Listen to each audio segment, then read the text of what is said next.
Way to Greatness! 안녕하세요. 여러분과 정상까지 함께 갈 대니얼정 영어 강사 정동영입니다. 저번 영상에 이어서 마찬가지로 2025학년도 6월 평가원 모의고사 오답률 탑5 문항에 대한 해설 강의 한번 진행해 보겠습니다. 자, 이번에는 어법 문항을 한번 살펴보고자 합니다. 오답률 5위 문항 안에 어법 문제가 하나 출제가 되었죠. 또 재밌는 점은 어법 문항조차도 3점짜리로 출제되지가 않았습니다. 2점짜리 문항임에도 불구하고 높은 오답률을 기록하였고 이 문항 정말 얼마나 빠르게 얼마나 간단하게 풀이할 수 있는지 보여드릴게요. 저희 커리큘럼을 한 번 정도 살펴봐 주셨다면 알 수도 있겠지만 저희는 굉장히 특이한 구조로 수업을 진행하고 있습니다. 어떻게? 영어의 모든 거에 대해서 처음 스텝에서 배웁니다. 정말 가히 모든 걸 알려드릴 거예요. 어법부터 단어 암기법, 다시 어법부터 단어 암기법, 그리고 독해법까지. 그리고 나아가서 이 쿼터에서 우리가 뭐 하냐면 29번에 빠르게 맞추는 방법에 대해서 배웁니다. 정말 빨리 알려드릴 거예요. 제가 생각하기로는 한 2주같이 안 걸릴 겁니다. 2, 3주 내로 그 모든 내용 체화시켜서 정말 빠르게 29번 문제는 그냥 바로 풀고 다시 한번 바로 읽고 풀이할 수 있도록 그런 어떤 강의를 우리가 준비하고 있으니까 저희가 준비하고 있으니 꼭 한번 확인해 보시면 좋겠습니다. 어떤 그거에 대한 맛보기로 티저로 제가 한번 이번 강의 영상 준비해 봤고요. 천천히 한번 살펴봐 주시면 감사하겠습니다. 어법에서 정말 중요한 건 여러분 흑백 논리를 가지셔야 됩니다. 어떤 이제 사회 시간에 토론을 한다거나 또 어떤 사회탐구 시간에 똑같은 얘기지만 윤리적인 얘기를 할 때는 흑백 논리를 가지는 것이 정말 어렵다라고들 얘기를 하죠. 다시 좋지 않은 거라고들 얘기를 하죠. 왜냐면은 뭔가 어떤 가치 판단을 할 때는 이거 아니면 저거라는 판단이 굉장히 위험할 수가 있으니까. 근데 이분법이라는 건 시험적인 사고방식에선 가장 최적의 방식이 아닐 수가 없습니다. 여러분이 정답 아니면 오답이라는 어떤 근거를 가지고서 명확하게 문제에 접근하셨을 때 정말 빠르게 그리고 바르게 정답에 접근하실 수 있다는 거 명확하게 한번 확인시켜 드리겠습니다. 나아가서는 대립상을 세우셔야 됩니다. 여러분 2018학년도 전후 문제를 한번 살펴보세요. 그 이전 특히나 그 주변 부분의 문제를 살펴보시면 29번 어법 문제는 양자택일 문제로 출제가 되었습니다. 양자택일로 출제되던 문제가 2019년부터 갑자기 양자택일이 아닌 지금의 포맷을 갖추게 되었다고 하더라도 출제 논리가 과연 달라졌을까요? 전혀 그렇지 않습니다. 우리가 어법 문제를 풀이할 때는 똑같이 양자택일 문제를 풀이하듯이 풀이하셔야 되는 거예요. 근데 어떻게 하면 되겠어? 그럼 우리가 대립상을 만들어주면 되지. 양자택일 문제에서 그 짝꿍이 없어졌다라고 생각하시고 그 짝꿍을 대립상을 직접 만들어서 풀이하시면 되는 겁니다. 그게 어법 문제를 가장 최적의 방법으로 풀이하는 거라는 것도 말씀드리고요. 마지막으로 우선순위를 매기셔야 돼요. 왜? 특정 표현의 대립상이 하나만 있을 수도 있지만 여러 가지가 있을 수도 있습니다. 근데 출제 빈도에 따라서 우선순위를 저희가 정해 드릴 거고 1번부터 어떤 식으로 여러분의 어떤 행동 강령을 정해 드릴 거라는 것도 한번 기대해 봐 주시면 좋겠습니다. 일단 지금은 올해 6월 평가원 모의고사에서 출제된 부분에 대해서만 간단하게 소개해 드릴 수 있도록 하겠습니다. 읽지 않을 겁니다. 1번의 least 이런 어떤 현재 시제의 일반 동사 혹은 비동사를 마주하게 됐을 때 가장 높은 확률로 출제되는 거는 수일치입니다. 단수동사인지 복수동사인지를 맞춰줘야 된다는 거죠. 그래서 이 부분을 우리가 대립상을 만들어준다면 명확하게 복수동사인 lead를 설정해 주시면 되고 이제 돌아가서 이 부분에 판단해 보시면 되죠. 주어랑 맞춰가지고 주어가 단수명사면 단수동사를 복수명사면 복수동사를 설정해 주시면 되는 겁니다. 다음 2번에서도 마찬가지로 현재형의 동사가 출제되었습니다. 여기서도 그러면 대립상으로는 복수동사가 이번엔 출제가 됐으니까 단수동사 형태로 gives를 또 대립상으로 설정을 해줄 수가 있겠죠. 근데 얘는 슬쩍 보니까 너무 쉬워. 설마 고3 문제에서 student 복수명사지 스위치로 복수동사 써? 이런 문제가 나올까? 이런 경우엔 보통 다음 우선순위로 뭐가 나오냐면 능수동을 묻는 문제가 나옵니다. 얘네가 주는 게 아니라 받는 느낌으로.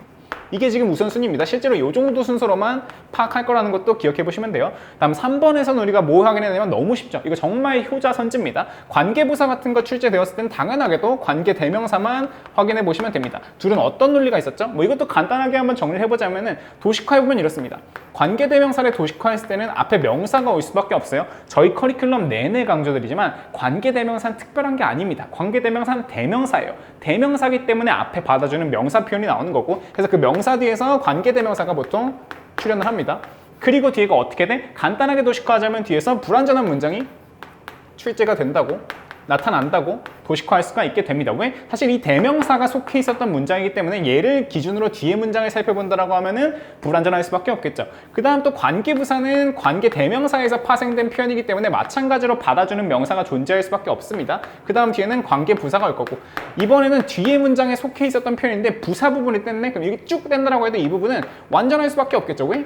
그냥 부사를 제외시킨 거니까. 자, 이런 형태입니다. 이 구조를 이용해서 내는 문제고 우린 그럼 당연하게 또 관계사를 기준으로 뒷문장이 완전한지 불완전한지만 판단해서 문제 풀이해 주시면 되는 거겠죠. 그래서 대립상은 뭐 which 정도로 생각해 보시면 되겠습니다.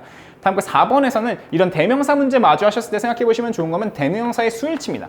첫 번째로 대명사의 수일치, 받아주는 명사가 뭔지를 찾아서 them이 아니라 이단인지 이렇게 생각해 보시면 되고, 두 번째로는 제기대명사입니다. 일반 대명사가 아니라 제기대명사로 them이 아니라 themselves 아닌지를 생각해 보시면 되고요.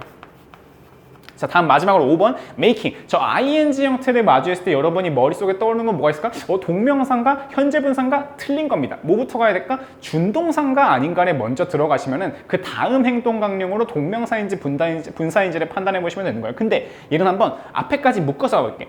to making?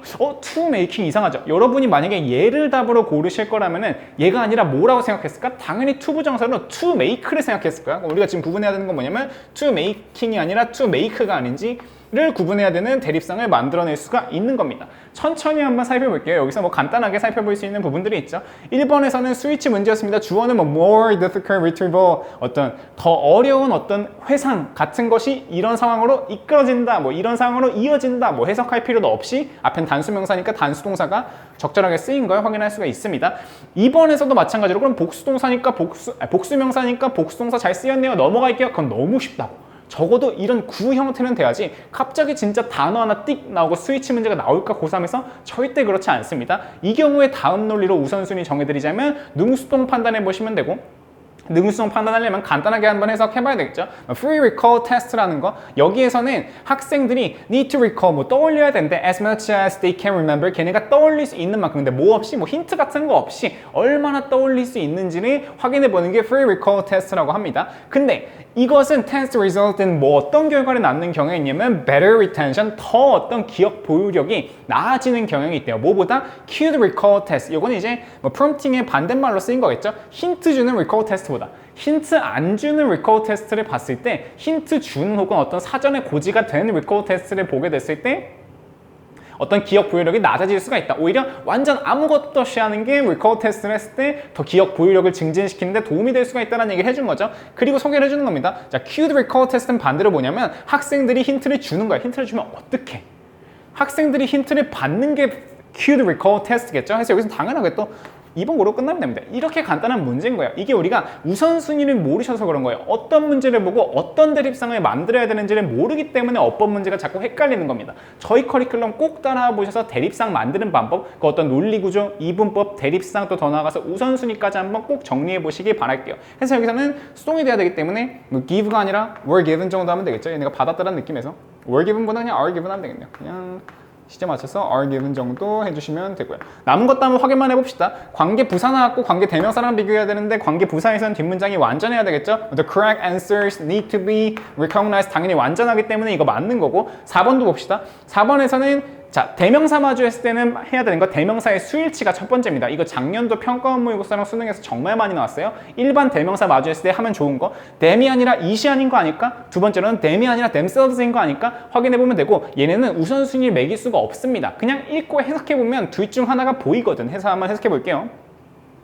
해서 보면은 어디냐, 뭐 giving someone a test immediately after they learn something 하면 뭔가 배우고 나자마자 바로 시험을 보게 하는 건 improves, 뭘 개선시켜줄 수가 있냐면요, retention, 기억 보유력을 증진시켜줄 수가 있다고 합니다. 뭐 less than giving them a slight delay 하면 어떤 딜레이를 줄 때보다 그냥 바로 어떤 시험을 보는 게 오히려 기억력을 더 증진시킬 수 있다. 근데 얼마만큼의 딜레이냐면 이만큼의 딜레이. 어떤 딜레이? 어떤 답이라는 게 aren't in mind, 떠오르지 않을 정도의 딜레이. when they need them, 걔네가 필요할 때. 걔네가 필요할 때가 뭘까? 당연히 답들이겠죠. answers를 받아주고 있는 표현으로 it은 아니고 them 써주시면 되고, 스스로를 나타내는 게 아니기 때문에 themselves도 아니고 정도 생각해 보시면 되고요. 다음 5번에서는 우리가 이걸 만약에 답이 아니고 틀린 거로 고른다라고 했을 때 머릿속에 떠오르는 표현이 뭔지를 여쭤봤습니다. 그럼 우리가 떠올리는 게 뭐라고 했어요? 자, 여기서 to making이 만약에 답으로 고르셨다면 to making 아니고 to make지 를 생각하셨을 거라고 합니다. 그리고 지금 여기서 적혀 있는 건 to making이었고,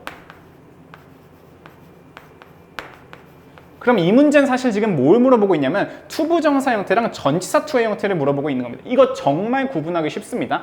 딱 하나 말씀드릴게요. 전치사 투에는 해석이 있습니다. 의미가 있습니다. 우리가 to you, 너에게 혹은 to New York, 뉴욕으로 어떤 방향성을 가리키는 그 이미지가 있는 게 전치사 투예요. 반대로 투부정사의 투는 어떤 의미를 가지지 않습니다. 다만 동사를 준동사의 형태로 동사가 아닌 형태로 만들어주는 어떤 형태상의 표현일 뿐이지 해서 투부정사 투랑 전치사 투를 구분해주고 싶으면 방향성의 의미가 있는지 없는지만 판단해 보시면 되고 여기서 명확하게 뭔가 기억을 회상하는 거를 방해하는 barrier, 그럼 이 barrier라는 표현이 명확하게 그 회상 쪽을 막고 있는 방향성의 의미를 가지고 있다는 걸 파악해 볼 수가 있습니다. 이런 식으로 간단하게 설명할 수 있는 이유는 또 앞에서 명확하게 정답이 하나 나왔기 때문일 수도 있겠죠. 어쨌든지 간에 그런 방향성의 의미를 가지고 있는 걸 파악하고 아 얘는 맞네, 얘는 전치사 투 맞네, 그럼 전치사 뒤니까 투부정사 형태로 동사 원형 쓰는 게 아니라 동명사로 ing 쓴 거다 정도 생각해 보시면 되겠습니다. 자, 오늘 이제 처음으로 어법 강의를 찍다 보니까 말이 조금 길어진 부분이 있지만 저희 강의 천천히 따라와 보시면 이 모든 어떤 우선순위, 이분법, 대립상 천천히 다 말씀드릴 수 있도록 하겠습니다. 여러분 어찌됐든지 간에 6월 평가원 모의고사 보느라 고생 많으셨습니다. 여러분의 강사 데니얼 정 여기서 마무리하겠습니다. 감사합니다.